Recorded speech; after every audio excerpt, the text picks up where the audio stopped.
Artificial intelligence வந்து எல்லா ஃபீல்டையும் வந்து ஆக்கிரமிக்குது.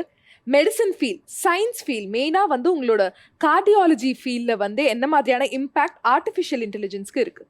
ஆர்டிஃபிஷியல் இன்டெலிஜென்ஸ்ன்றது மெடிக்கல் ஃபீல்டை பொறுத்த வரைக்கும் it is still a hype தான். ஆமாம், அதாவது டயக்னாஸ்டிக் ஸ்பெக்ட்ரம்லேயே இன்னும் அதுக்கு நிறைய ஸ்கோப் இருக்குது. டயக்னோசிஸ் டைமில் அதாவது எனக்கு இந்த மாதிரி சிம்டம்ஸ் இருக்குது, what are the possible problems அப்படின்னா சொல்லிடும். ஓகே ஓகே, இதாக இருக்கலாம் அப்படின்னு. பட் அதில் விச் ஒன் அப்படின்றது கண்டுபிடிக்கிறதுக்கு இன்னும் அது அந்த அளவுக்கு ஸ்பெசிஃபிக்காக வரல. கண்டுபிடிச்சிட்டாலுமே ட்ரீட் பண்ணுறதுக்கு you still NEET human. Okay, இப்போ ஒரு சர்ஜரி பண்ணுறதுக்கோ ஆஞ்சியோபிளாஸ்டி பண்ணுறதுக்கோ அந்த ஹியூமன் ஹேண்ட் இல்லாமல் பண்ண முடியாது. இப்போ நம்ம ரோபாட்டிக் சர்ஜரின்னு சொல்கிறாங்க. I was about to ask robotic surgery. It is not a robot.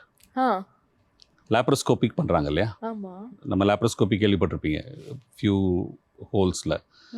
Robot is a laparoscopic, remote laparoscopic hand. அது ஆப்ரேட் பண்ணுறது is a human surgeon. Okay, AI வந்து மெடிக்கல் ட்ரீட்மெண்ட் கம்ப்ளீட்டாக டேக் ஓவர் பண்ண போகுது அப்படின்றது இந்த near future நடக்க போகிறதில்ல.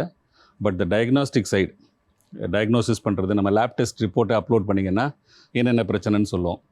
இப்போ ChatGPT சொல்கிற மாதிரி you upload a PDF, it will tell you what it is. Correct. So all that information is definitely much better.